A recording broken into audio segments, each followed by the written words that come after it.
Innalhamdulillah nahmaduhu wa nasta'inuhu wa nastaghfiruh wa na'udzu billahi min syururi anfusina wa min sayyiati a'malina may yahdihillahu fala mudhillalah wa may yudlil fala hadiyalah. Asyhadu an la ilaha illallah wahdahu la syarikalah wa asyhadu anna Muhammadan abduhu wa rasuluh.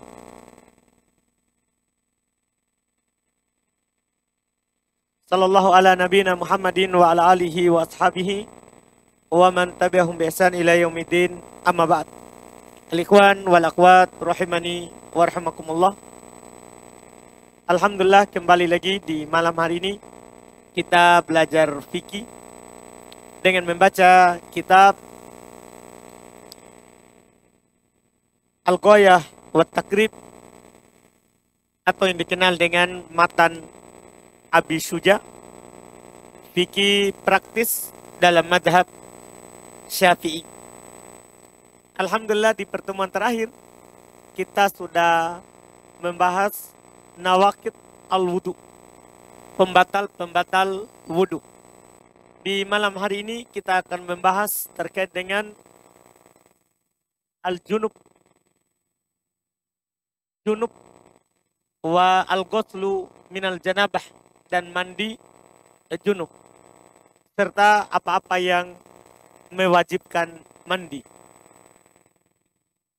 Kata penulis rahmallah,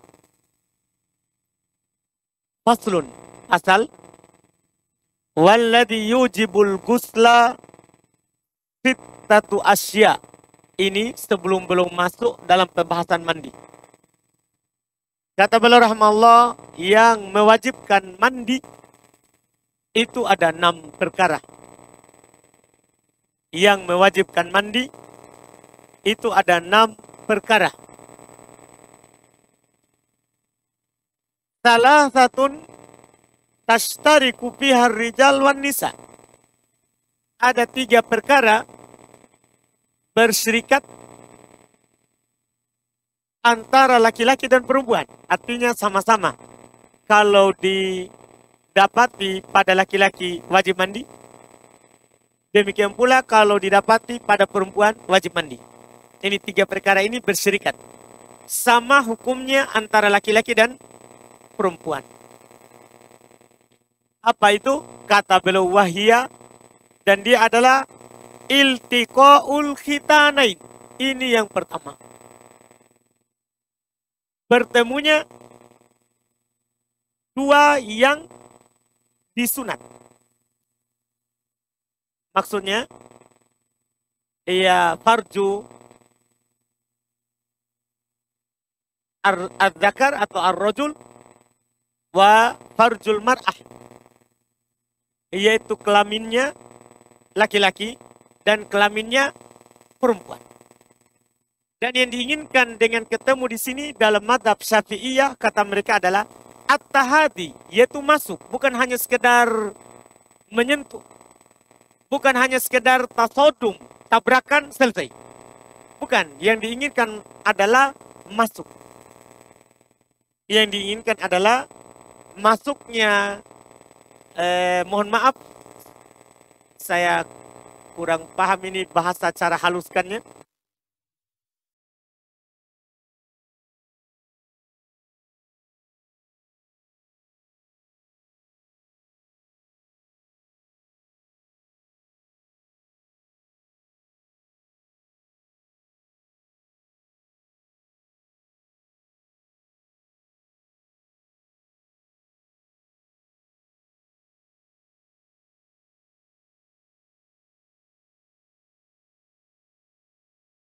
Itu sumur.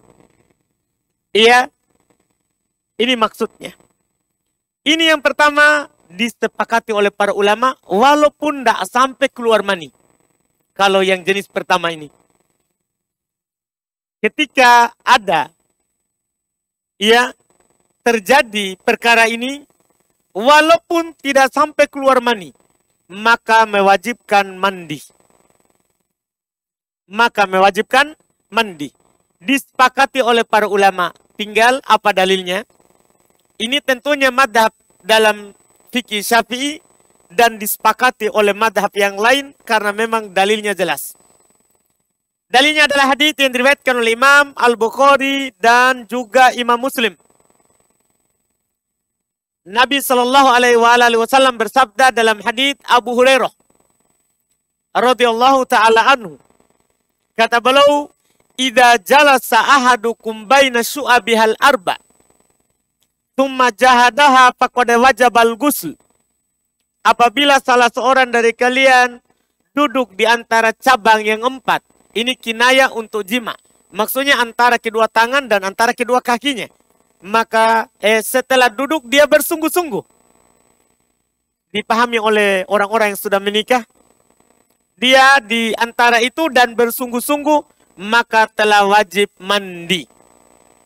Dalam hadits Aisyah radhiyallahu taala anha dikatakan, wa illam yanzil, walaupun tidak sampai keluar air maninya, yang penting dia duduk bersungguh-sungguh, timbanya masuk ke sumur, setelah itu dia malas, misalnya tiba-tiba berhenti, tidak sampai keluar mani, wajib mandi. Aisyah mengabarkan dalam hadits riwayat Imam At-Tirmidzi, demikian pula An-Nasai serta Ibnu Majah. Kata beliau, ya, idal takol khitanan au massal khitanan al-khitana wajabal ghuslu. Apabila dua yang bersunat, dua yang disunat sudah bertemu, maka wajib mandi. Kata beliau, fa'altuhu ana wa Rasulullah faktasalna. Saya melakukan hal itu dan Rasulullah, maka kami pun mandi. Maka kami pun mandi. Dalam riwayat Imam Muslim dikatakan, wa illam yanzil walaupun tidak sampai keluar airnya. Walaupun tidak sampai keluar airnya. Ini yang pertama, kalau masalah iltiqa al-khitanain. Yang kedua, wa inzalul mani, keluarnya mani. Keluarnya mani ini mencakup yang pertama tadi dan juga lebih umum. Walaupun tidak saling ketemu dua yang bersunat, ya, timbanya tidak masuk ke sumur, tapi maninya keluar. Ini juga disepakati oleh para ulama, wajib mandi. Iya, wajib mandi. Ada beberapa sebabnya yang disebut oleh para ulama.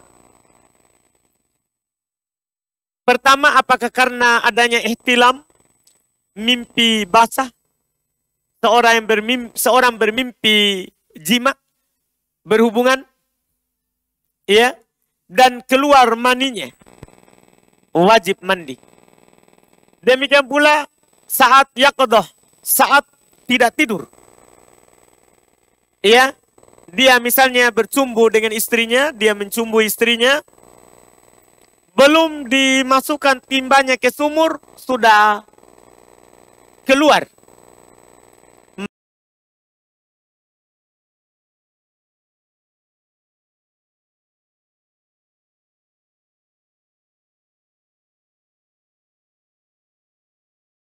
Sa'id Al-Khudri radhiyallahu taala anhu, Nabi SAW bersabda, innamal ma'u minal ma'i. Sungguh adanya air, maksudnya wajibnya mandi, itu karena keluarnya air, maksudnya air mani. Keluar air, mani. Iya. Ketika ada mani keluar, maka ada air mandi. Artinya, kalau keluar mani, wajib mandi. Wajib mandi. Sama saja apakah keluarnya saat sadar ataupun saat tidur. Ada mani, maka ada wajib ada air mandi. Maka wajib ada air mandi.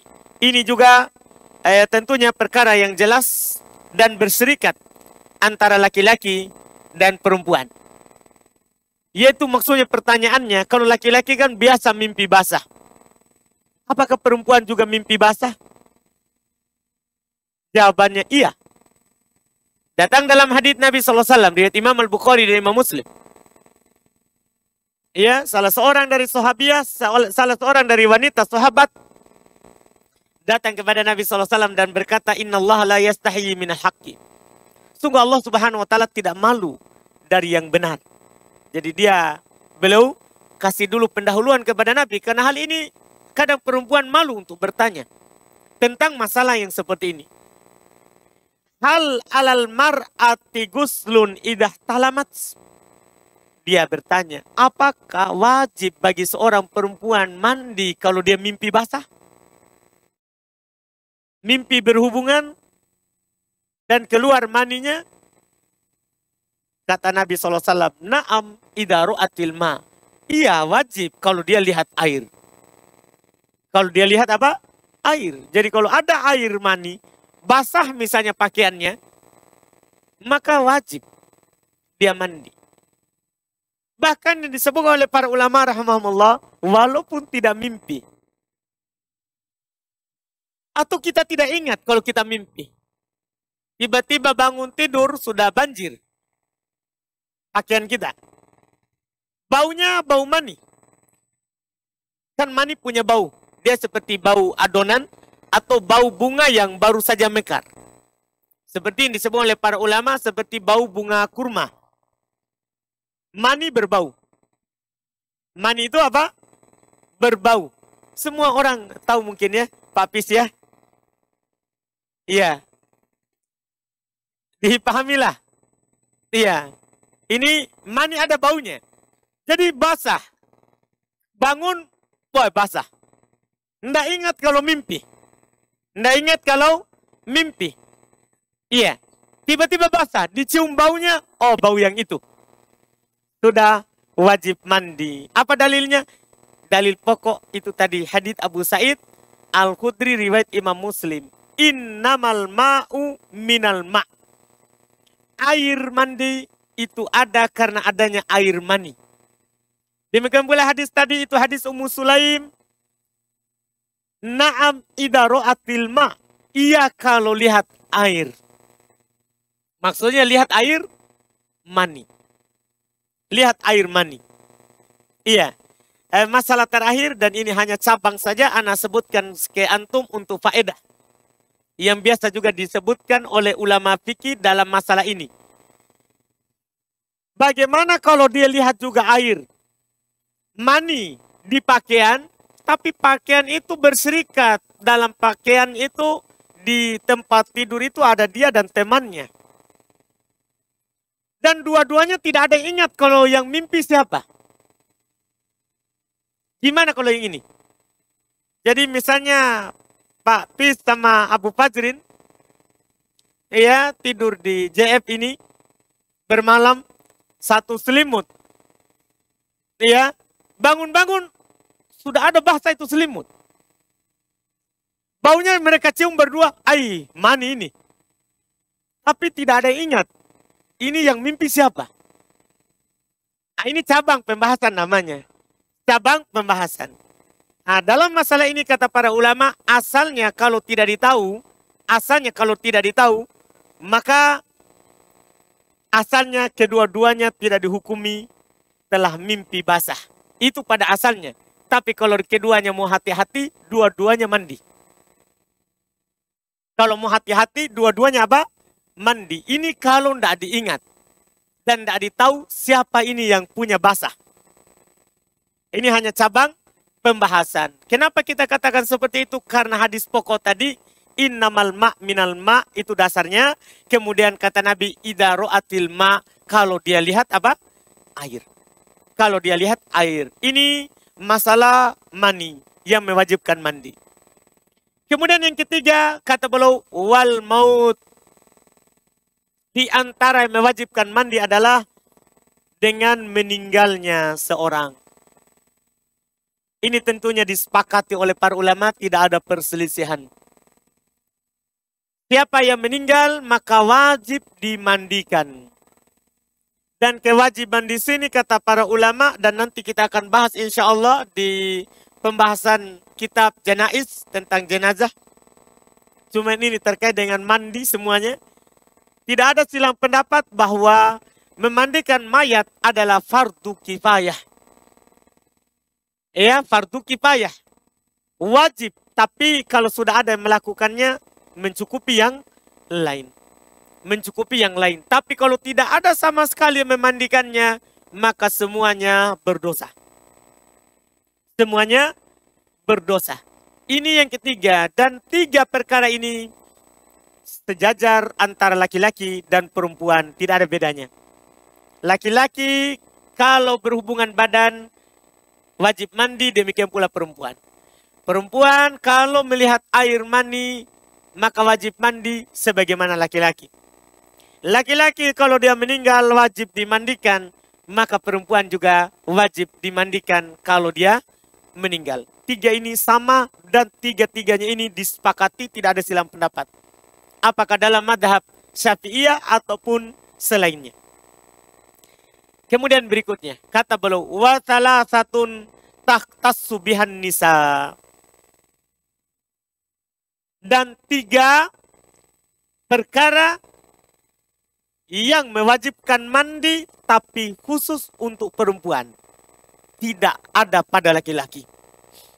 Tidak ada pada laki-laki. Apa itu? Kata beliau, wahyal haid. 1. Dia adalah haid. Dia adalah haid. Ini tentunya berdasarkan dalil Quran, sunnah, dan kesepakatan para ulama. Bahwa haid mewajibkan mandi walaupun kotor, walaupun setetes. Ada seorang keluar darah haidnya cuma sedikit, maka itu mewajibkan apa? Mandi. Tidak ada silang pendapat. Ya, dalil Qur'annya adalah surat Al-Baqarah ayat 222. Itu awalnya Allah Subhanahu wa taala berfirman, "Wa yas'alunaka 'anil mahid." Mereka bertanya kepada kamu tentang haid. Setelahnya Allah Subhanahu wa taala menjelaskan darah haid itu najis, jauhi ya perempuan saat dia haid, maksudnya jauhi tempat keluarnya darahnya, ya, jauhi tempat keluarnya darahnya. Kemudian setelah itu wala taqrabuhunna hatta yatahurna. Jangan kalian mendekati mereka, maksudnya seperti yang Bapak tadi bilang, jangan masukkan timba ke sumur. Itu maksudnya jangan dekati. Karena ketika turun ayat ini kata Nabi SAW, isna'u kulla syai'in ila nikah. Lakukan semua apa yang antum mau lakukan kecuali berhubungan badan. Jangan mendekati mereka, maksudnya mendekati yang itu. Yang lainnya boleh dilakukan. Yang lainnya boleh dilakukan. Fa'idha tatoharna. Kalau mereka telah bertoharoh. Maksudnya di sini adalah mandi. Fa'atuhunna min haitu amarakumullah. Datangi mereka dari mana yang Allah perintahkan kalian. Datangi mereka dari mana yang Allah perintahkan kalian. Demikian pula hadits Aisyah radhiyallahu taala anha yang diriwayatkan oleh Imam Al-Bukhari dan Imam Muslim. Kata Nabi sallallahu alaihi wasallam, "Fa idza dhahaba qadruha faghsili anki dam wa sholli." Kalau telah hilang haid, maka cuci darahnya, mandi dan salat. Ini sangat jelas masalah ini. Haid mewajibkan mandi bagi perempuan. Yang kedua, wan nifas. Demikian pula termasuk yang mewajibkan mandi bagi perempuan adalah nifas. Ini khusus untuk perempuan. Nifas. Adapun rincian darah haid dan nifas ada nanti ya pembahasannya. Khusus. Ini cuman pembahasannya kalau ada seorang perempuan keluar darah nifas. Maka wajib dia mandi ketika dia suci. Hal ini tidak ada silang pendapat karena darah nifas sama dengan darah haid, tidak ada bedanya. Tidak ada bedanya. Demikian pula kata beliau berikutnya, ketiga wal wiladah. Demikian pula di antara yang mewajibkan mandi adalah karena melahirkan. Kenapa dipisahkan antara nifas dan melahirkan? Sementara nifas itu kan biasanya saat melahirkan. Kenapa dipisahkan? karena di sana ada orang melahirkan tanpa ada darah yang keluar. Misal seorang melahirkan dengan cara dioperasi, sesar misalnya. Kan bisa dokternya dia bersihkan semua rahimnya sampai tidak ada darahnya. Sehingga tidak ada lagi darah yang keluar. Ketika dia tidak ada darah yang keluar, apakah wajib mandi? Itu pertanyaan kita. Maka sepakat para ulama wajib mandi karena melahirkan. Karena apa? Melahirkan. Walaupun tidak ada darah.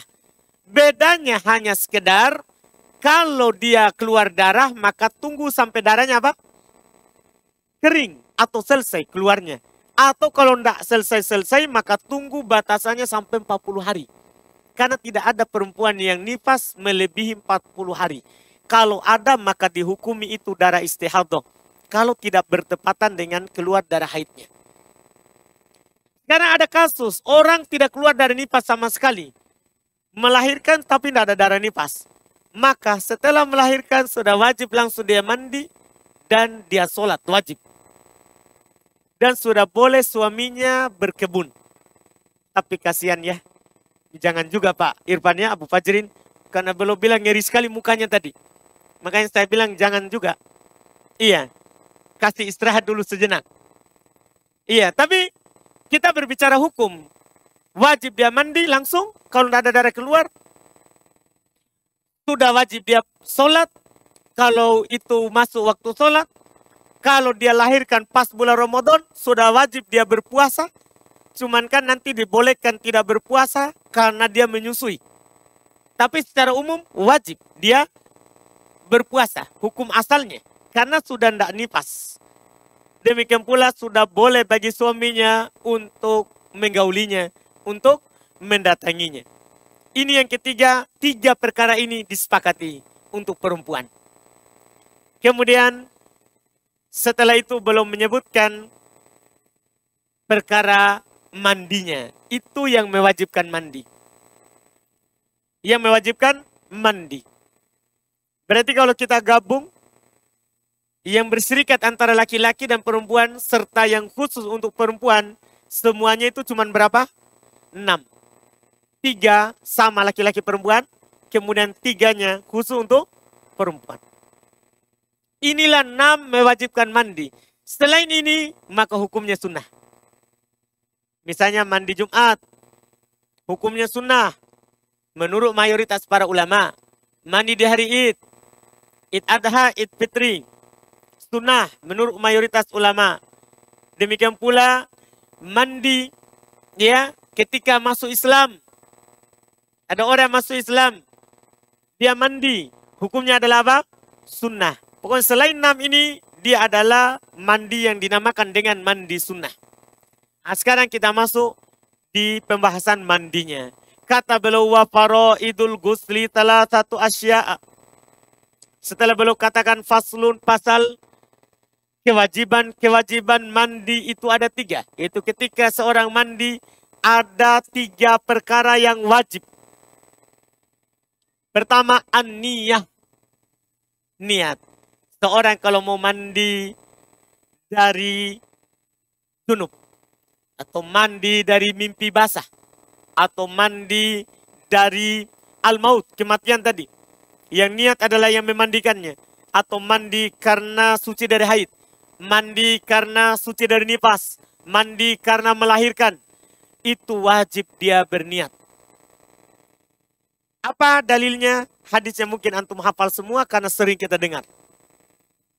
Hadis riwayat Imam Al-Bukhari dan Imam Muslim dari Umar ibn Khattab radhiyallahu ta'ala anhu, kata Nabi SAW, innamal amalu binniyah wa innamal likulli imri'in ma nawa. Sungguh amalan itu tergantung pada niatnya. Dan setiap orang akan mendapatkan apa yang ia niatkan. Artinya kalau tidak ada niat tidak dapat apa-apa. Kalau tidak ada niat tidak ada dapat apa-apa. Ini yang pertama. Yang kedua, wa izalatun najasah ingkanat ala badanihi. Menghilangkan dulu najis kalau ada pada badan. Makanya seorang kalau mau mandi junub, itu dia cuci dulu kemaluannya. dia tuang air, dia cuci kemaluannya, baru dia cuci tangannya. Itu dalam hadis Aisyah. Dalam hadis Maimunah, dia pukulkan tangannya ke tembok. Karena tembok dulu kan ada tanah. Kalau sekarang kata para ulama, dicuci dengan sabun. Dicuci dengan sabun. Kenapa? Karena namanya seorang berhubungan badan, itu akan keluar yang namanya madi. Kalau mani kan tidak najis, pendapat mayoritas. Tapi ada madi saat pendahuluan. Saat melakukan percumbuan antara hubungan suami istri, sebelum melakukan hubungan badan, maka biasanya keluar madi. Keluar madi, itu najis. Jadi itu kalau ada, itu dulu dicuci. Demikian pula perempuan. Kalau dia haid, darah haid kan najis. Sebelum dia mandi, dia bersihkan dulu darahnya dari badannya. Dia bersihkan darahnya dari badannya. Ini kalau ada. Kalau tidak ada, ya sudah. Karena hukum itu berputar bersama ilahnya, sebabnya. Tidak ada darah atau tidak adanya najis, maka tidak wajib dia cuci. Ini hal yang kedua. Yang ketiga, termasuk yang wajib dalam mandi adalah wa isalul ma'i ila usuli sya'ri wal basyarah.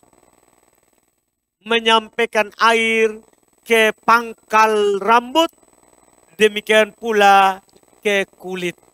Karena mandi junub ini sama dengan wudu. Wudu kalau ada sedikit saja tidak kena air, batal wudunya.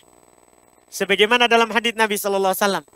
Belum pernah melihat seorang lelaki yang ada sekadar uang, ya, mata uang, uang logam, ya, yang tidak kena air dalam wudunya. Maka Nabi suruh keluar kembali berwudu. Demikian pula mandi junub. Demikian pula mandi junub. Demikian pula mandi suci dari haid dan mandi suci dari nifas, serta hal-hal yang mewajibkan mandi tadi. Harus disampaikan air kepada semuanya. Kepada semuanya. Ini tentunya disepakati oleh para ulama, dinukil oleh Al-Imam An-Nawawi rahimahullahu ta'ala. Ada sebenarnya hadis yang lebih jelas dalam masalah ini, tapi dhaif. Terkait dengan masalah harus menyampaikan air di setiap akar rambut, ya, di pangkal rambut dan setiap kulit. Ada hadis yang lebih jelas, tapi dhaif.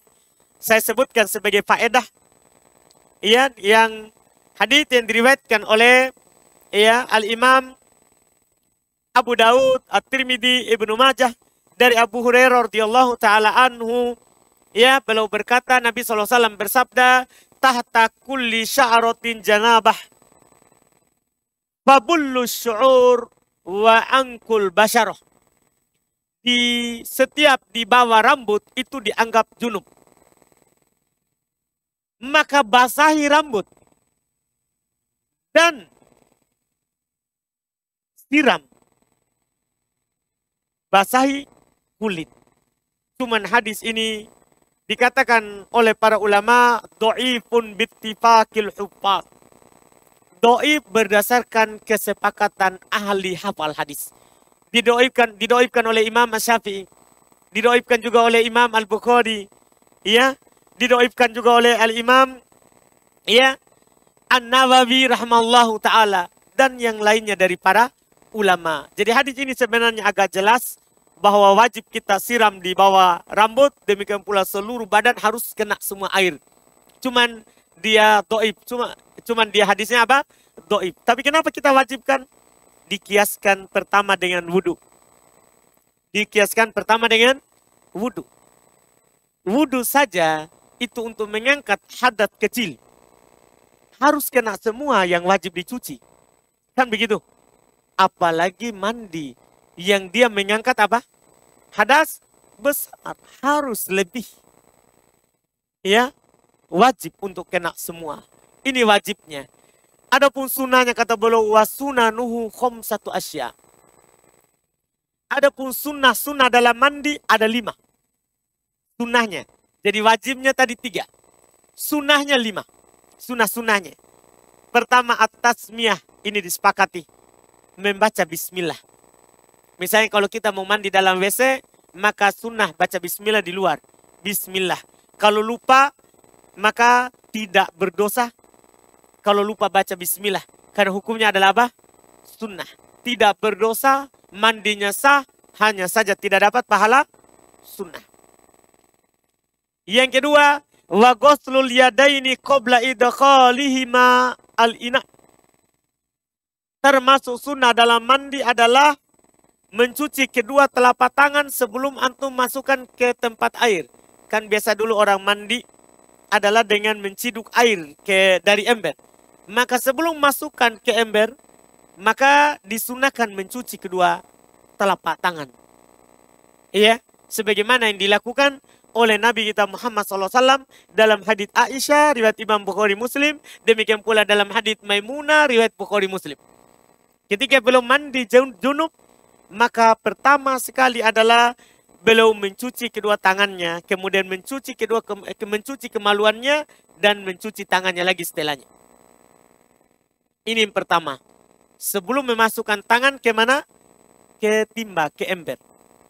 Dan ini tentunya kalau kita mandi pakai air yang ada dalam penampungan di ember atau di baskom. Adapun kalau mandinya langsung pakai air yang tidak diciduk lagi, maka hal ini tidak disunahkan kecuali setelah mencuci kemaluan. Mencuci kemaluan. Ini sunnah yang kedua. Sunnah yang ketiga, wal wudu'u qablahu. Wudu sebelumnya. Ini tentunya juga sunnah berdasarkan hadits Aisyah, juga hadits Maimunah, kedua-duanya riwayat Imam Al-Bukhari dan Imam Muslim. Kenapa kita tidak katakan wajib?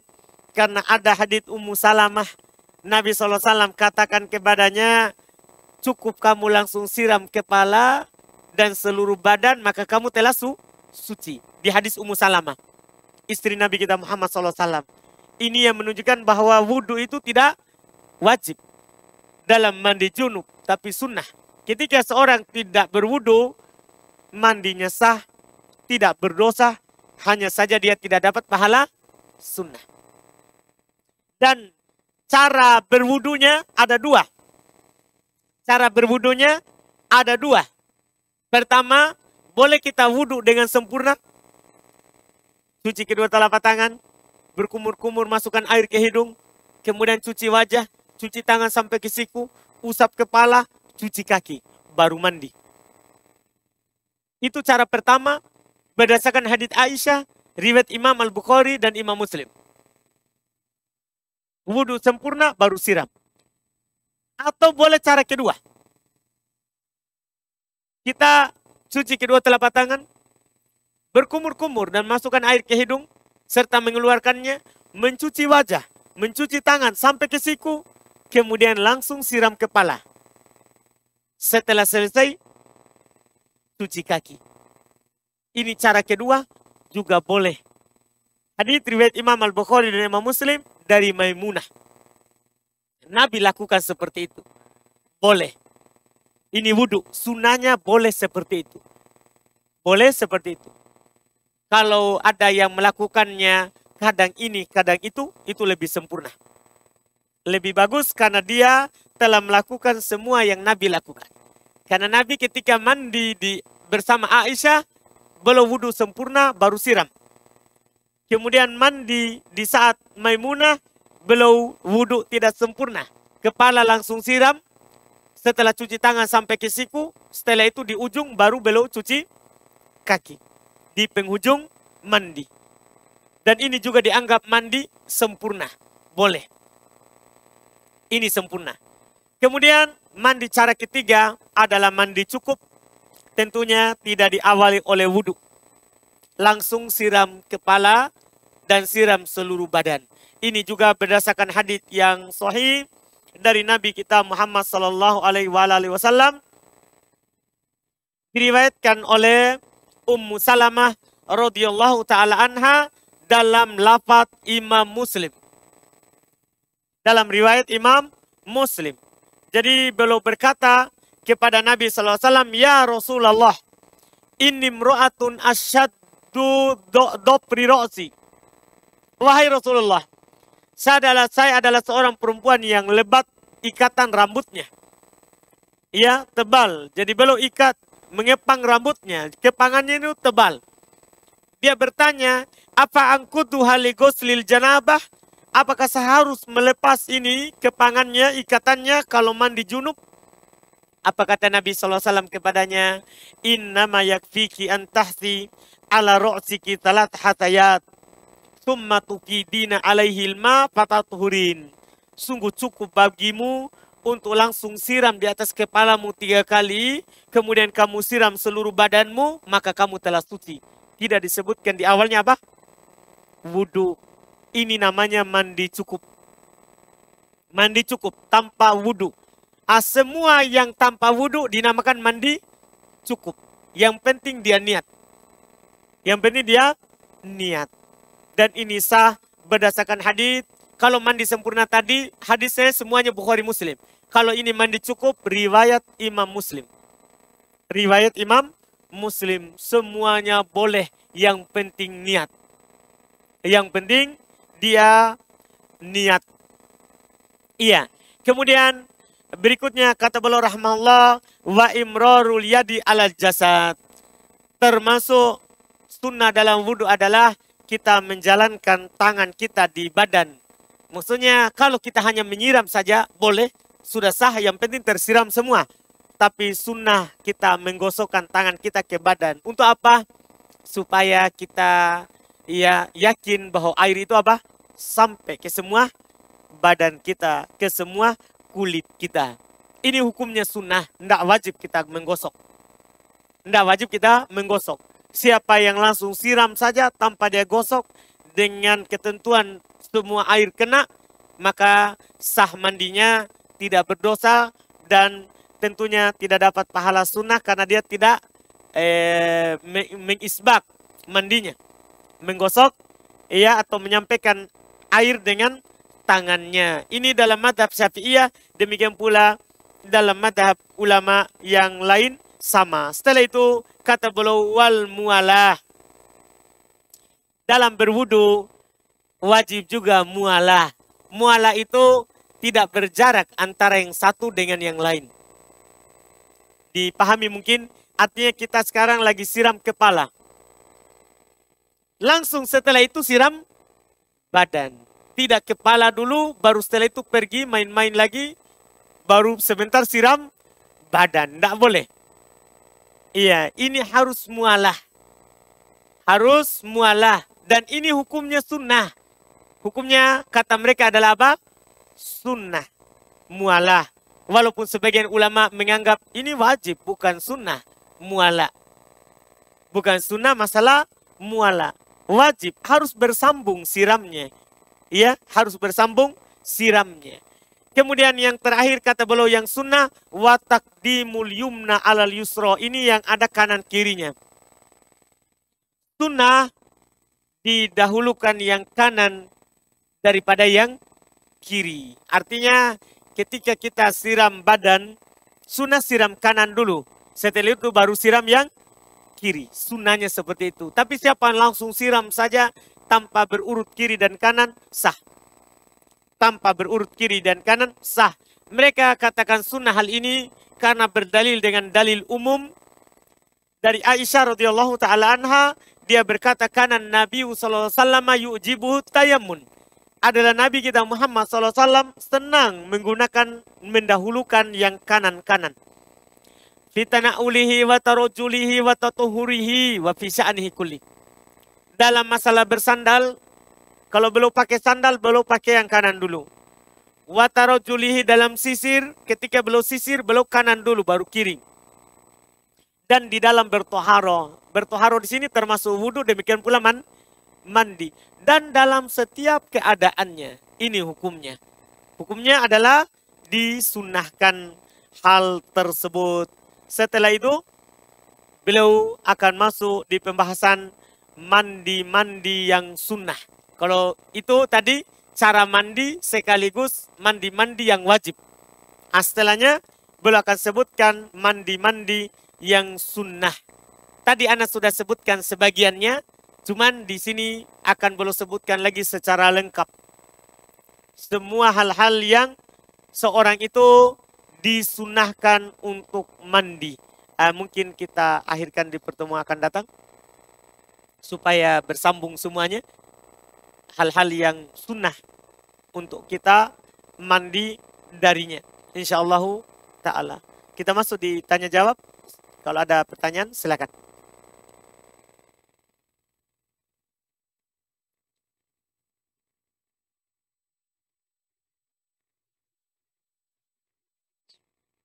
Kalau sebelum 3 kali 40 hari, maka tidak wajib mandi. Itu dianggap darah istihadah. Darah rusak. Kalau sebelum 3 kali 40 hari, artinya 3 bulan. 4 bulan. Kenapa? Apa alasannya? Dan itu disepakati karena itu belum jadi manusia. Belum jadi manusia. Makanya dianggap darah rusak. Tidak wajib mandi. Tetap sholat, tetap berpuasa, tetap boleh hal-hal yang lain dalam hal tersebut. Kalau lebih dari 4 bulan atau 3 kali 40 hari, kenapa saya takbir lebih pilih yang 3 kali 40 hari? Karena itu sesuai dengan lafaz hadis Ibnu Mas'ud. Iya. Kalau dia lebih dari 3 kali 40, artinya sudah tertiup ruh, maka kalau dioperasi atau di keguguran, wajib mandi. Dan terhitung darah yang keluar adalah darah nifas. Itu juga disepakati. Jadi dirinci keadaannya. Dirinci keadaannya. Wallahualam. Silakan.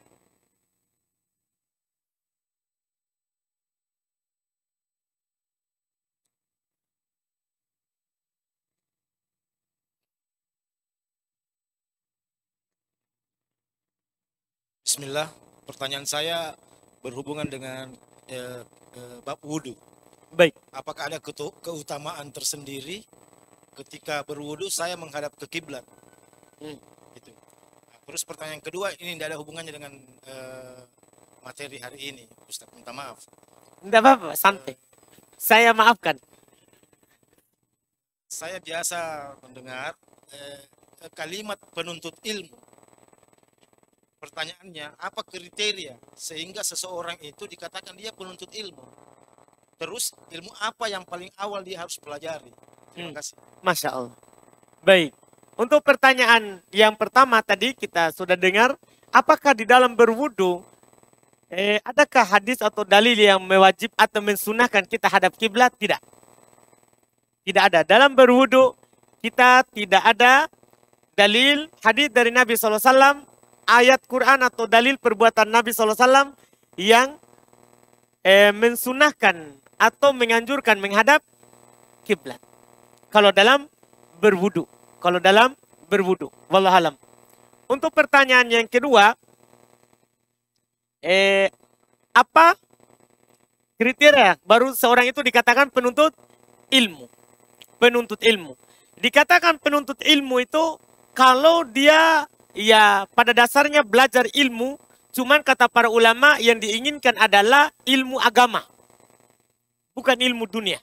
Itu yang disebutkan oleh Syekh Shalih Al-Fauzan misalnya di dalam syarah Salatatul Usul ketika beliau membahas tentang perkataan Syekh Muhammad bin Abdul Wahab, kewajiban pertama seorang adalah al-ilmu, berilmu. Beliau jelaskan ilmu yang di sini seorang diwajibkan untuk menuntutnya dan dikatakan orang yang mempelajarinya sebagai penuntut ilmu adalah ilmu syar'i, bukan ilmu dunia.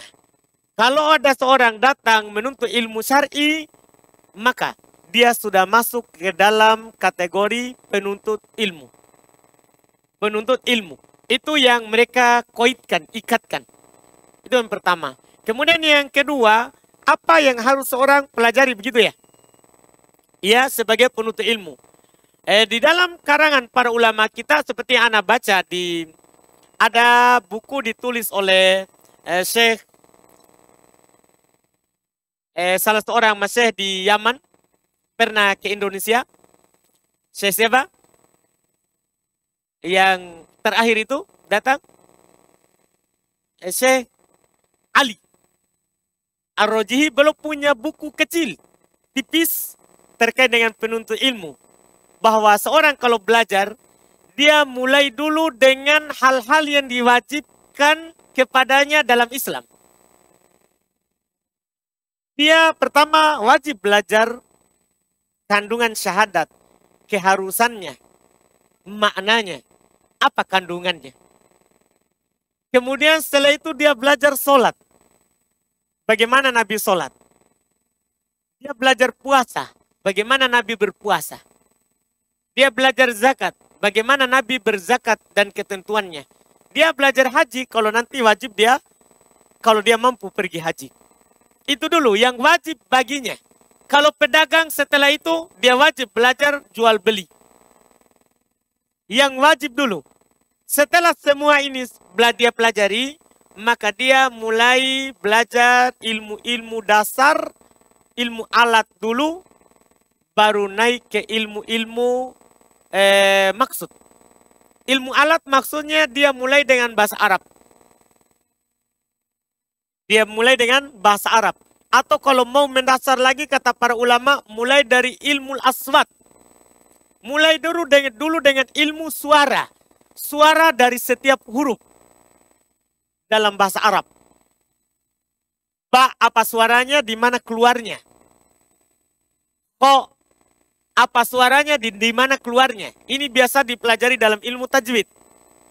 Baca Quran. Setelah itu dia belajar ilmu sorof terkait dengan kosakata bahasa Arab dan ilmu nahwu terkait dengan cara menyusun kosakata dalam bahasa Arab. Kalau dia sudah pintar bahasa Arab, maka masuk di ilmu Thoriqatul Istidlal, ilmu cara berdalil. Cara berdalil, karena kalau kita sudah tahu bahasa Arab, belum tentu bisa paham Quran. Bukan lagi belum tentu, memang dipastikan belum bisa paham Quran dan belum bisa paham sunnah. Kalau hanya tahu bahasa Arab, karena di sana ada lagi alat cara memahami dalil. Cara memahami dalil, yaitu ini dipelajari dalam ilmu usul fikih dan qawaid fikhiyah. Iya, setelah itu kalau kita sudah paham usul fikih, kita belajar mustalah hadits dan kita belajar usul tafsir. Iya, di mustalah hadits kita akan diajarkan cara menilai hadits. Dhaif, sahih, hasan, maudhu. Ya, di sana. Di ilmu hadits. Dan kita akan dijelaskan kenapa hadis itu didhaifkan. Karena kenapa? Jangan sampai setelah kita belajar berdalil, kita sembarang berdalil dengan hadits walaupun dhaif. Jadi harus kita juga pelajari menghukumi hadits. Atau mengetahui keterangan ulama hadits terkait dengan sebuah hadits. Iya. Apakah bisa kita pakai berdalil atau tidak? Dan kalau terkait dengan Quran, tentunya Quran tidak butuh kepada pensohihan atau dhaif. Karena ia kalamullah, maka kita butuh belajar usul tafsir. Di sanalah disebutkan terkait dengan masalah tafsir ayat. Karena ada lafaz ayat di dalam Al-Quran, ada lafaznya, tapi ternyata tidak dipakai berdalil karena hukumnya sudah dihapus.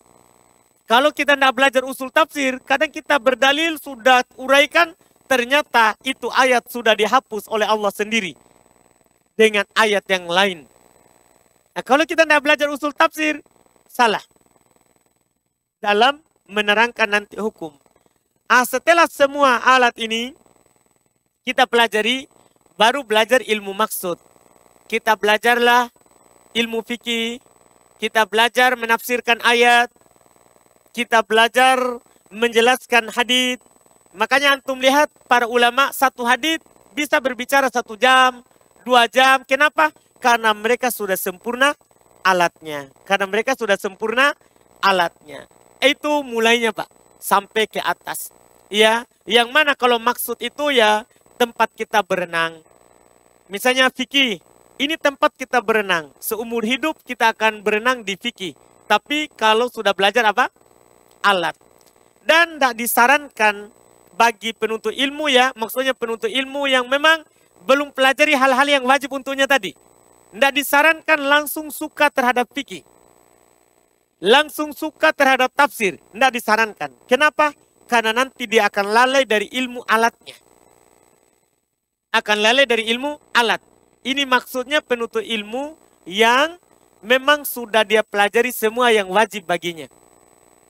Jadi disarankan dia cintai dulu bahasa Arab, usul fikih, ilmu-ilmu alat. Ilmu-ilmu alat baru naik ke level menjelaskan fikih, menjelaskan tafsir, menjelaskan hadis. Itu wallahu a'lam. Baik, ini ada pertanyaan lewat kertas.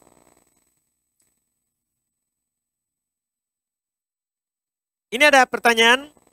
Ustadz, di jam berapakah waktu yang paling utama untuk sholat tahajud? Di jam yang disebutkan dalam hadits Nabi SAW. Hadits Abu Hurairah radhiyallahu ta'ala anhu, kata Nabi SAW, yanzilu rabbuna ila sama'i dunya fi thuluthil lailil akhir. Rob kita turun ke langit dunia di sepertiga malam terakhir. Disitulah waktu yang paling utama. Sepertiga malam terakhir. Di situ Allah katakan, waman sa'alani u'ti a'toituhu. Siapa yang meminta kepadanya, saya akan memberikannya. Waman istaghfaroni. Ya, siapa yang meminta ampun kepadaku, ghafartulah, saya akan mengampuninya. Waman yad'uni astajiblah. Siapa yang berdoa kepadaku, saya akan menyabulkannya. Itu sepertiga malam terakhir. Sepertiga malam terakhir. Wallahu a'lam.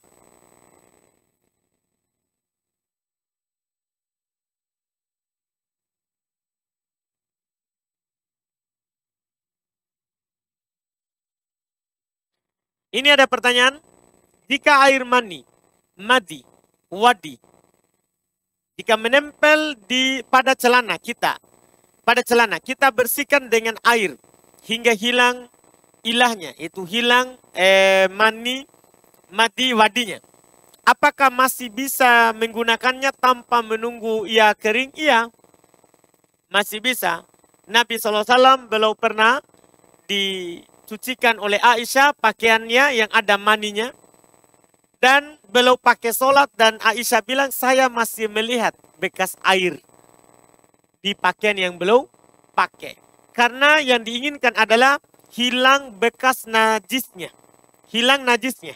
Bahkan kata Nabi SAW kepada seorang perempuan yang pakaiannya kena darah haid, Nabi bilang, kamu cuci, kamu gosok, wala yaduruki atharoh. Tidak berbahaya bagi kamu bekasnya.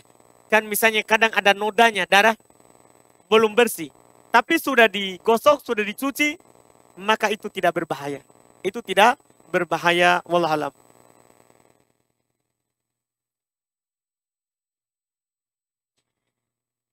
Ini ada pertanyaan, Masya Allah. Apakah boleh memakai obat pembesar alat vital bagi laki-laki? Dan memakai obat supaya kuat berhubungan? Iya. Kalau dibilang boleh, boleh. Yang penting tidak membahayakan alat vitalnya. Iya, boleh. Siapa tahu istri butuh yang lebih. Ya. Boleh. Lebih maksudnya lebih durasinya. Biasanya 1 menit sudah selesai. Dia siapa tahu istri butuh 1 jam, 2 jam. Boleh memuaskan istri. Boleh. Yang penting tidak membahayakan kita. Karena la doror wa la diror. Tidak boleh membahayakan diri sendiri dan tidak boleh membahayakan orang lain. Artinya kalau kita memperbesar bahaya bagi diri kita, tidak boleh. Atau tidak berbahaya bagi diri kita tapi istri tak menderita. Tidak boleh. Karena tidak boleh membahayakan diri sendiri dan tidak boleh membahayakan orang lain. Tapi kalau semuanya aman-aman saja, boleh saja. Boleh, silakan. Alhamdulillah.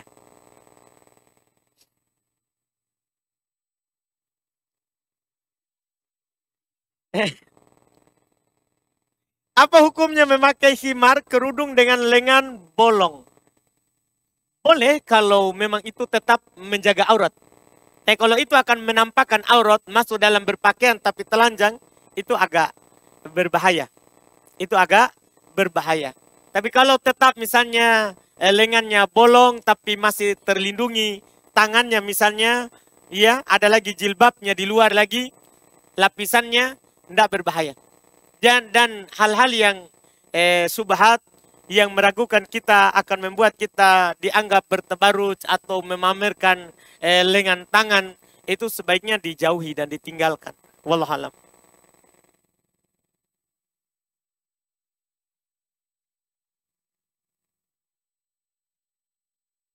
Apakah boleh mengambil ilmu dari ustadz yang telah terjatuh pada penyimpangan namun telah rujuk? Tidak ada masalah kan? Dia telah rujuk. Dia telah rujuk, telah tobat kembali kepada Allah Subhanahu wa taala. Iya.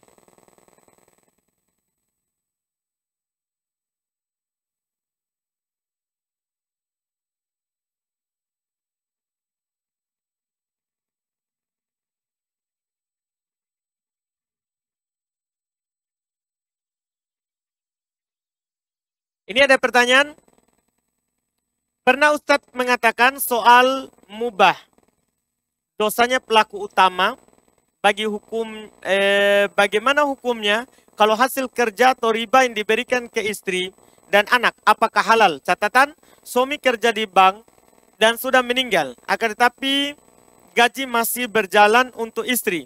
Istri tidak bekerja, apakah gaji tersebut bisa digunakan untuk biaya hari-hari? Kalau suami meninggal, tidak. Karena ketika suami meninggal, berarti itu kan langsung jatuh ke kita. Iya.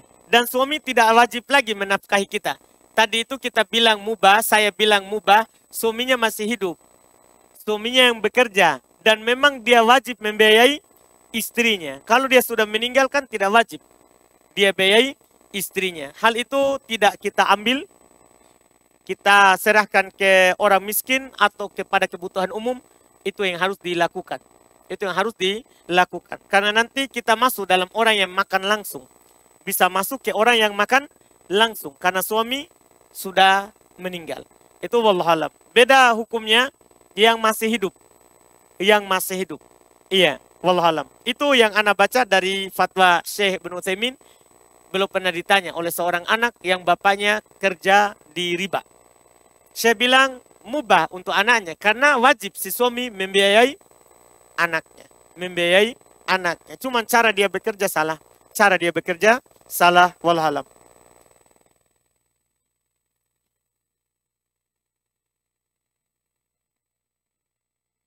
Ini ada pertanyaan. Bagaimana status hadits yang mengatakan sholat ba'diyah zuhur 4 rakaat akan menjaga seorang dari api neraka? Apakah diamalkan? Iya.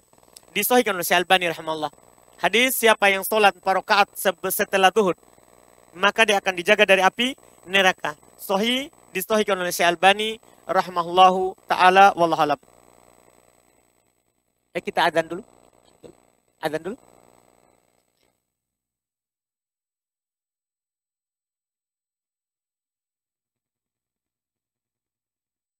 Bismillah, ada titipan pertanyaan. Afwan Ustadz, bolehkah seorang istri meminta khulu atau pisah kepada suaminya? Suaminya ini adalah orang yang sangat malas ibadah, malas bekerja, kerjanya hanya ngopi dan ngegame, begadang semenjak sudah menikah sampai punya anak. Demikian Ustaz. Baik. Iya. Kalau dia tidak sholat, bahkan wajib. Bahkan di antara fatwa Syekh Ibnu Baz itu pisah dengan sendiri sebenarnya. Karena kalau dia tidak sholat karena secara terus-menerus karena malas, itu pendapat yang dipegang oleh para ulama adalah kafir. Adalah apa? Kafir. Apalagi kalau dia dikatakan suruh sholat tapi dia bilang, tidak wajib lagi bagi saya sholat. Oh, ini sudah kafir kesepakatan hal itu. Kalau ada yang seperti itu. Kemudian yang kedua, adapun kalau dia tetap sholat tapi dia telantarkan hak dan kewajiban dari istrinya, boleh seorang itu minta khulu. Diadukan permasalahannya ke KUA, pengadilan, dan nanti dia akan disurati oleh pengadilan. Boleh hal tersebut. Daripada dia digantung dengan hal yang seperti itu, boleh minta khulu mubah. Wallahualam. Kemudian ada pertanyaan lagi. Bagaimana hukumnya jika pada saat di pertengahan menimba, sumurnya berdarah? Yang sebelumnya tidak kenapa-kenapa. Apakah harus berhenti menimba? Iya. Tergantung. Ini kalau itu timbahan awal, ya dalam artian malam pertama, itu curigaan besarnya adalah darah albikaro, darah perawan. Maka silakan lanjut menimba. Karena darah itu darah istihadah. Karena ada urat yang putus. Ada urat yang putus. Itu bukan tidak dianggap darah haid. Tapi kalau itu adalah dia lagi menimba, tapi memang saatnya istrinya jadwal haid, maka dikhawatirkan itu adalah apa? Haid yang keluar. Maka dia langsung berhenti, itu lebih bagus. Bisa dilanjutkan di luar. Kan tidak harus ditimba. Iya, kan tidak harus di sumur. Iya kan? Boleh di luar sumur. Boleh di luar sumur. Itu hal tersebut. Tapi kalau tidak tepat dengan haidnya, tidak pas dengan darah haidnya keluar, tidak pas dengan jadwalnya, maka bisa saja itu karena ada urat yang tergores karena mungkin terlalu keras atau apalah. Itu bukan jadwal haidnya. Maka boleh lanjut menimba sampai selesai. Sampai selesai. Ini wallahualam dalam hal tersebut seperti itu. Hukumnya. Jadi dilihat bentuknya. Pertanyaan yang kedua. Bagaimana hukumnya jika istri terkena air timba karena istri lagi haid atau nifas? Apakah dia harus mandi? Jadi istri lagi haid atau nifas, terus dia apa namanya ini? Apa istilahnya Pak Oki?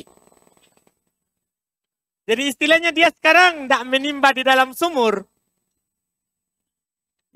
Dia menimba tapi di luar sumur.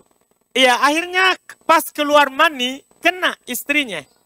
Apakah wajib mandi? Tidak. Yang wajib mandi adalah yang punya timba. Sumurnya tidak, kan dia tidak masukkan ke sumur. Kan dia tidak masukkan ke sumur. Ini malam ini Masya Allah, timba dan sumur ini ya. Alhamdulillah. Iya. Baik, itu hukumnya. Tidak mengapa, tidak ada kewajiban bagi istri. Yang wajib adalah suaminya. Yang wajib adalah suaminya. Ini ada pertanyaan, Ustadz, di zaman sekarang ini, dibuka berwisata keluar angkasa. Pertanyaan saya, bagaimana cara orang sholat menghadap kiblat jika di luar angkasa? Ini kita tanya nanti kalau kita sudah mau wisata ke sana. Adapun kalau belum, nanti dulu. Karena boleh bagi saya mengakhirkan jawaban sampai antum butuh. Jadi kalau kita mau sudah mau keluar angkasa, datangi saya, ada alamat rumah ada di Macini. Silakan, kalau memang darurat. Iya, kalau sudah mau keluar angkasa. Adapun kalau masih sekedar, ya, begitu jangan. Iya. Bagaimana hukum menerima uang dari pembeli dengan cara KPR bank yang bayar tunai dan pembeli yang melakukan kredit ke bank yang dibeli tanah perumahan? Kalau kita jual beli putus sama pelanggan kita, ternyata pelanggan itu ambil uang di bank, itu urusannya. Kalau tidak ada kerjasama kita sama bank ya, syaratnya. Kalau kita ada kerjasama sama bank, ada nanti kalau ada pelanggan kita ajukan ke sana, bank itu ada kerjasamanya, tidak boleh. Itu namanya tolong menolong di atas dosa dan maksiat. Tapi kalau putus, kita rumah ini sudah pecah semuanya, sertifikat masing-masing, tanah juga sertifikat masing-masing. Kita jual akad sama si pembeli. Iya, saya jual ini, jual cash 100 juta, boleh dengan bayar bulan depan. Akhirnya ternyata orang ini sudah akad, diambil surat-suratnya, dia proses di bank, itu urusannya. Kita tidak masuk dalam hal tersebut, tidak masuk dalam tolong menolong di atas dosa dan maksiat. Itu namanya jual beli putus. Kan kita tidak perlu bertanya, kamu uangnya dari mana? Iya, kamu uangnya dari mana? Itu wallahu a'lam.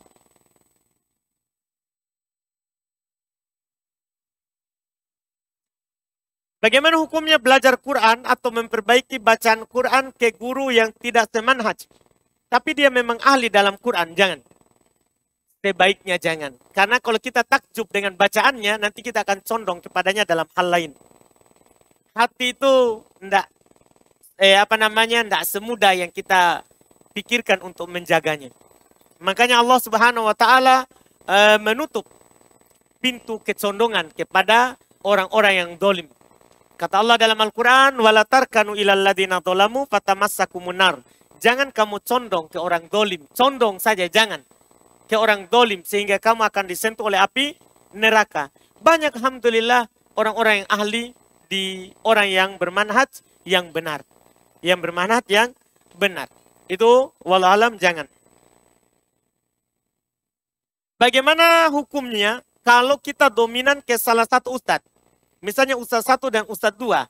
Kita lebih semangat datang kalau ustadz 1 yang datang. Kita lebih semangat kalau ustadz 1 yang datang. Apakah ini tidak berlebihan ke ustadz? Tidak. Itu kecondongan hati namanya. Itu Allah yang mengarahkan hatinya orang. Ya, hatinya orang itu tidak dipegang oleh ustadz. Makanya para nabi dan para rasul Allah Subhanahu wa taala ada di antara mereka yang punya pengikut 2, 10, bahkan ada dari para nabi yang tidak punya pengikut. Itu tidak salah. Masalah hidayah itu kan di tangan Allah. Antum condong kepada salah seorang ustadz, itu urusannya hati antum dan Allah yang mengarahkannya. Karena hati kecondongan itu tidak bisa dibeli dengan uang, tidak bisa dibeli dengan retorika, tidak bisa. Itu memang murni Allah yang mengarahkan hati kita ke situ. Allah yang mengarahkan hati kita ke situ. Walaupun dalam hal tersebut kita juga melihat mana pelajaran yang bermanfaat dan yang paling penting dulu untuk kita pelajari. Ya, yang paling penting dulu untuk kita pelajari. Itu lebih baik. Dan saya ingatkan yang penting jangan mengantarkan kepada ta'assub buta. Karena itu akan menjadi tercelah. Maksudnya apa yang dikatakan oleh ustadz yang antum condong kepadanya semuanya benar, yang lainnya adalah salah, maka itu tercelah. Maka itu nanti akan masuk dalam taklid buta yang tercela tanpa melihat dalil. Tanpa melihat dalil. Itu saja yang dipupuk dalam diri kita. Anak pernah di waktu di Yaman, di Ma'bar. Pernah suatu ketika jadi Syekh Muhammad Al-Imam, kalau dulu ya, waktu sebelum Yaman kacau, setiap tahun beliau itu haji. Nah, kalau Syekh pergi haji, itu yang menggantikan adalah Syekh yang lain. Syekh yang lain, Masya Allah. Karena yang mengganti itu Syekh Abdul Raqib Al-Ibbi. Beliau adalah murid Syekh Mukbil juga senior, sama dengan Syekh Imam. Senior, sama dengan Syekh Imam. Bahkan murid-murid awal. Karena juga tinggal di Ma'bad. Iya. Kadang juga kalau beliau sakit, diganti juga oleh Syekh yang besar. Cuman kalau Syekh Imam mengisi, itu tidak perlu dimarahi orang untuk datang. Semua orang datang, penuh masjid. Masjid luas, penuh. Kalau Syekh Imam. Tapi kalau didengar Syekh Imam tidak hadir, ada udur sakit, itu bukan lagi setengahnya yang hilang. Lebih dari setengahnya, tidak tahu kemana. Tapi saya takjub dengan ucapan Syekh waktu itu. Dia bilang, Al-Qabul minallah. Penerimaan itu dari Allah. Tidak bisa kita paksa orang untuk hadir di majelis kita. Karena Allah yang arahkan. Allah yang arahkan. Jadi hati antum condong untuk belajar apa, ke usaha siapa. Tidak bisa kita halangi.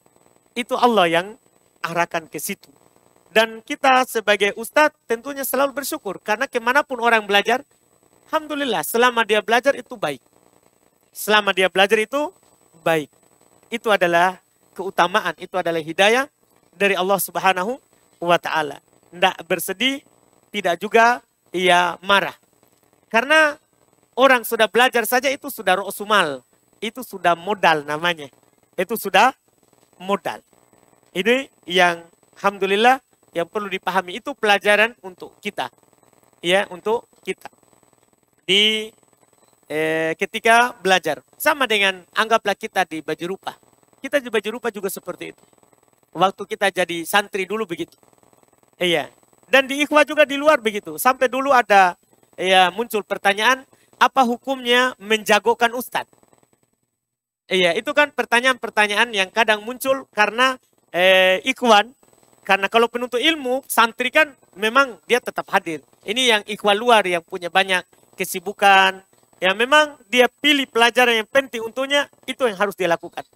Karena kadang tidak semua pelajaran yang bisa dia hadiri. Maka dia pilih yang paling penting, kemudian yang paling pentingnya.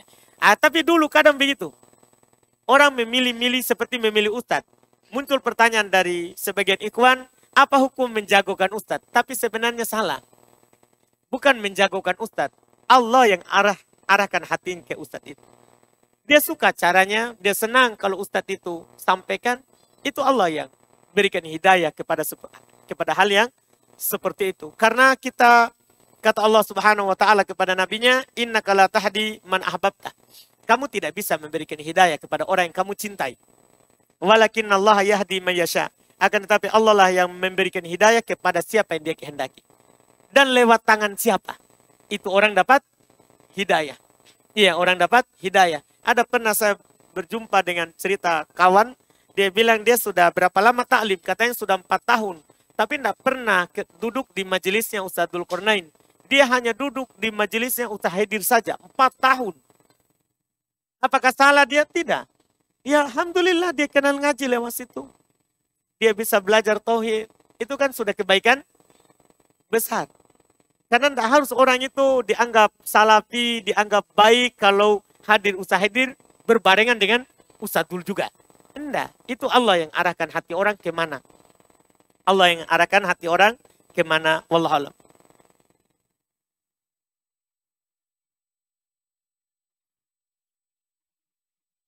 Ini ada pertanyaan. Bagaimana hukumnya menggunakan ijazah yang di mana fotonya belum menggunakan hijab? Apakah boleh ijazah tersebut digunakan untuk melamar pekerjaan? Foto yang ada di ijazah itu termasuk yang dimaafkan ya, karena dibutuhkan dalam pemerintahan. Dalam pemerintahan sampai sama dengan foto yang ada di KTP, ada di paspor, itu dimaafkan. Alasannya lil hajah, karena dibutuhkan. Dan al hajah itu kalau dibutuhkan berarti sama dengan darurat. Kalau memang pekerjaan itu adalah pekerjaan yang mubah, kita butuhkan, tidak ada hal yang haram di dalamnya, mubah hal tersebut kita pakai. Wallahualam. Ini ada pertanyaan, Ustadz, manakah yang dibolehkan? Memesan barang di dalam masjid dan membayarnya di luar masjid, atau memesan barang di luar masjid dan membayarnya di dalam masjid? Yang kedua, karena kalau kita memesan di dalam masjid berarti kita akad transaksi namanya di dalam masjid. Adapun membayar di masjid kita akad di luar namanya kita bayar sama dengan bayar utang. Kita bayar utang itu bukan transaksi sama namanya, tapi kita apa? Hanya membayar kewajiban kita. Wallahualam. Kemudian berikutnya, apakah sah sholatnya ketika ada percikan air kencing di pakaian yang tidak disengaja menempel di celana, tapi kondisinya lagi di luar rumah dan waktu sholat maghrib hampir selesai. Maka pakaian tersebut hanya dipercikan atau dicuci hanya pakai air saja, kemudian dipakai sholat. Apakah sholatnya sah? Sah. Kalau yang kena kencing tadi kita cuci saja itu, di situ kita tahu tempatnya, kemudian kita pakai sholat, sah. Kita pakai sholat, sah. Itu hukumnya, wallahualam. Kemudian berikutnya ini, saya mau tanya, apa yang harus saya lakukan? Ada teman saya memposting sesuatu yang kelihatan auratnya. Seperti video pada saat operasi sesar dan video lagi mandi. Saya bingung menasehatinya karena takut tersinggung. Ya kalau memang itu tidak bermanfaat, akan membuat dia tersinggung dan memusuhi kita, tidak usah dinasehati. Cukup ingkari di mana? Di hati saja. Karena Nabi SAW bersabda dalam hadis Abu Sa'id Al-Khudri, Man ro'a minkum mungkaron falyughayyirhu biyadihi. Siapa di antara kalian melihat kemungkaran, ubah dengan tangan.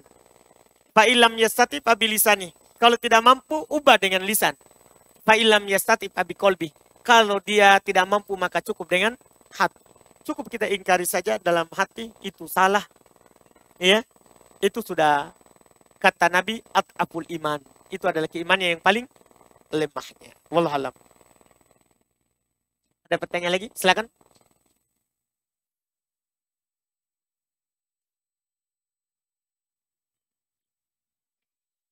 Bismillah Ustaz.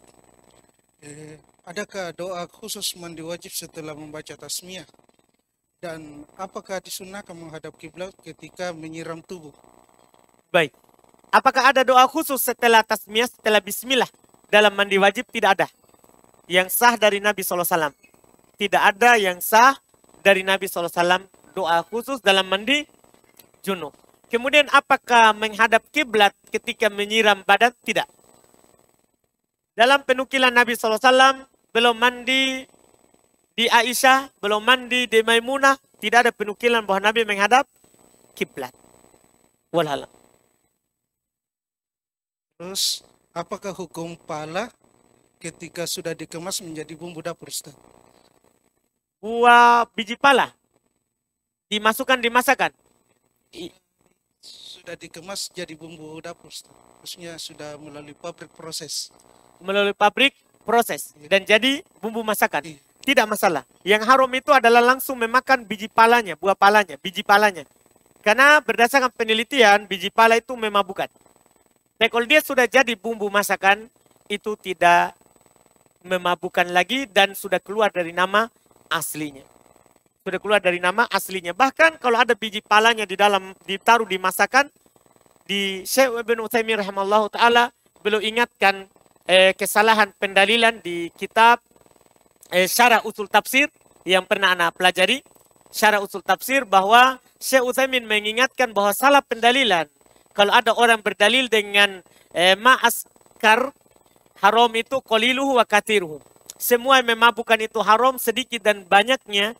Berdalil dengan dalil itu untuk mengharamkan apa yang dijadikan sebagai bumbu masakan, yang dimasukkan di masakan. Belum ingatkan itu adalah dalilnya sahih tapi pendalilannya tidak benar. Dalilnya sahih tapi pendalilannya tidak benar. Itu wallahualam. Kemudian berikutnya, apabila mau buang air kecil, air di WC, kita membaca bismillah. Apakah boleh langsung wudhu setelah buang air? Ataukah kita keluar membaca bismillah lagi? Tidak perlu. Boleh langsung.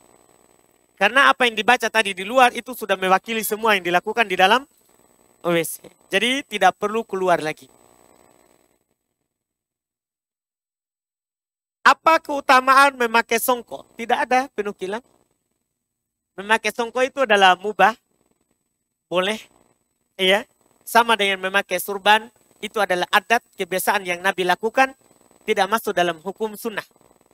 Tidak masuk dalam hukum apa? Sunnah. Tapi siapa yang melakukannya, memakainya karena Nabi pakai, maka dia telah mencontoh Nabi Sallallahu Alaihi Wasallam. Kemudian berikutnya, rumah ana mau dijual. Sudah ada orang yang berminat membeli. Tapi nanti katanya calon pembeli ini mau mengambil uang di bank dengan menggadaikan atau meminjamkan sertifikat atau kontrak kerjanya karena dia PNS. Bagaimana hukumnya, Ustaz? Kalau itu seperti yang tadi, kalau dia datang kepada kita, dia membeli cash barang kita, tidak ada hubungan kita sama bank sama sekali, dia sendiri yang urusannya. Maka uang itu adalah uang yang mubah untuk kita karena kita ambil dengan cara yang mubah. Dengan cara yang mubah. Adapun ada unsur tolong menolongnya, itu baru nanti masuk. Itu nanti baru masuk. Wallahualam. Apalagi ini jauh ya, karena yang dia jaminkan adalah bukan surat rumah itu. Tapi apa? Apa dia tadi? Nah, sertifikat PNS-nya. Berarti ini jauh keluar dari permasalahan dengan kita. Tidak masuk tersebut. Tidak ada hal yang ia mengganggu atau yang memasukkan kita dalam ta'awun dengan dia dalam hal tersebut. Wallahualam.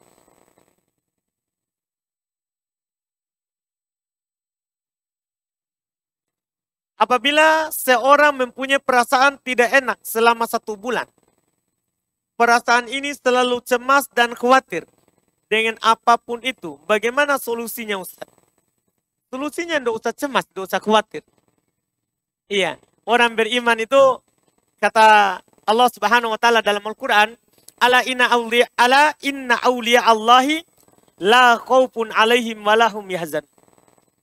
Ketahuilah wali Allah itu, orang-orang yang menjadi hamba Allah itu, mereka tidak ada rasa takut atas mereka. Kata para ulama, maksudnya terhadap apa yang akan datang. Mereka tidak takut esok itu apa yang dia akan dapatkan. Itu orang beriman. Walahum yahzanun, mereka juga tidak bersedih. Kata para ulama tafsir, 5 fatahum. Terhadap apa yang luput. Bagi mereka, hari ini kita tidak dapat apa-apa. Padahal kita sudah berusaha. Orang beriman tidak bersedih terhadap apa yang dia tidak dapat hari ini. Dipahami? Itu ciri wali Allah. Jadi kalau ada hal itu muncul dari kita, rasa takut, was-was, sedih, maka itu dihilangkan. Yang luput hari ini berarti bukan takdir kita. Yang datang besok, kalau takdir kita, kita akan dapat.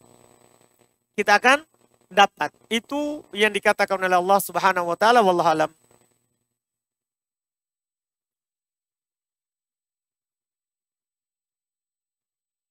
Bagaimana hukum seorang yang berdoa dengan melakukan bentuk-bentuk ibadah seperti menyajikan sesajian?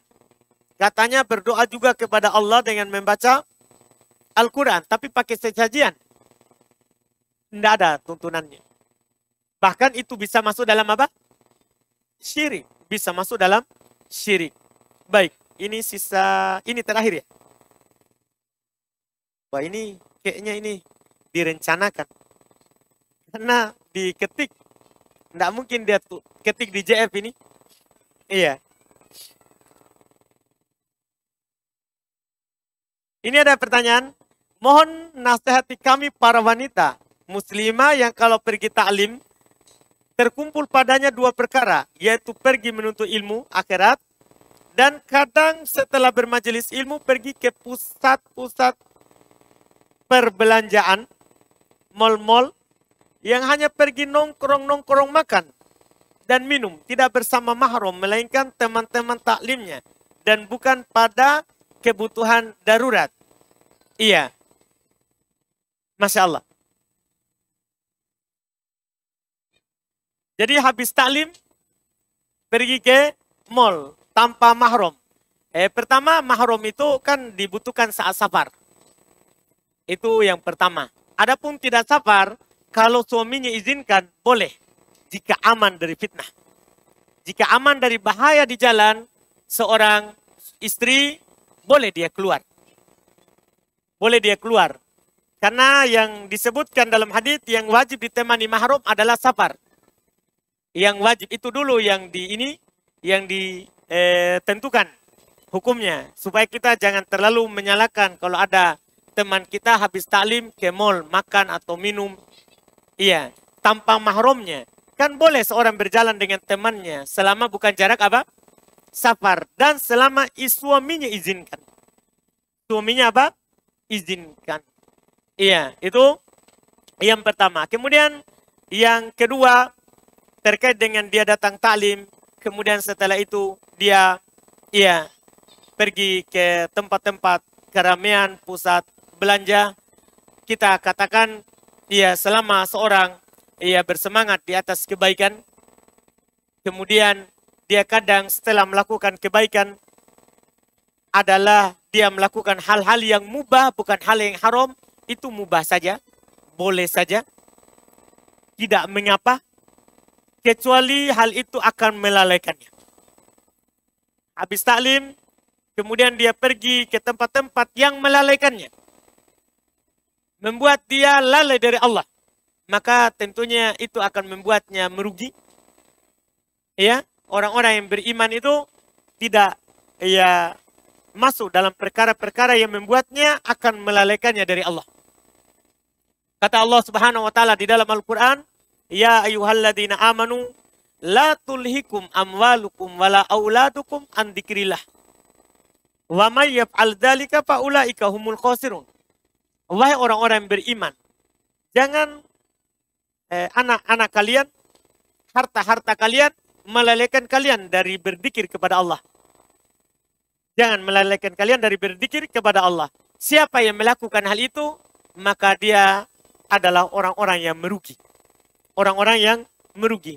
Kalau hal itu melalaikan muslimah dari mengingat Allah Subhanahu wa taala, ya, dengan pergi ke tempat-tempat yang seperti itu tanpa ada kebutuhan yang mendesak, maka sebaiknya dikurangi dan dihindari. Iya. Setelah taklim kita pulang ke rumah, ya, itu lebih baik dan lebih bagus, serta tentunya lebih terjaga bagi kita. Lebih terjaga bagi kita. Kita tidak menyatakan hal itu haram, karena asalnya dunia ini mubah saja selama tidak ada unsur yang mengharamkan hal tersebut. Wallahualam.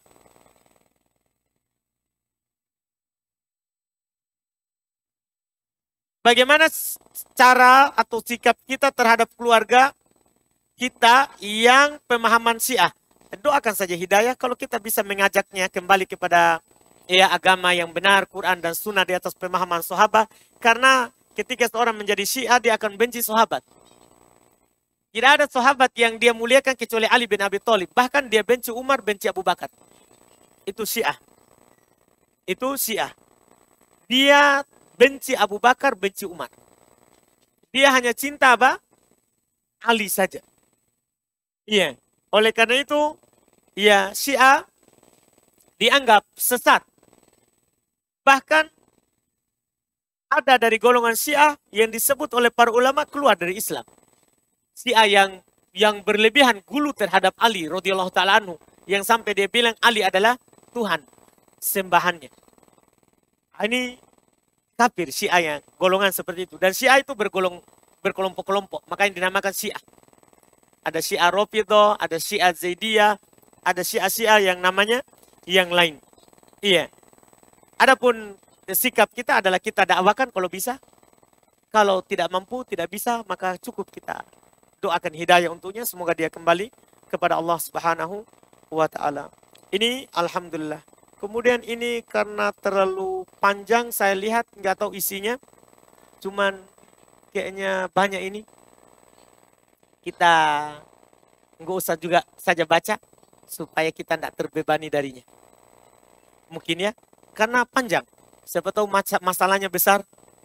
Iya, kita tidak baca saja yang ini. Alhamdulillah kita cukupkan. Semoga apa yang kita ambil di malam hari ini bermanfaat untuk kita. Semua yang benarnya itu tentunya dari Allah semata, yang salah dan kurangnya itu dari kami dan dari syaitan. Subhanakallahumma hamdik, asyhadu an la ilaha illa anta astaghfiruka wa atubu ilaik. Assalamualaikum warahmatullahi wabarakatuh.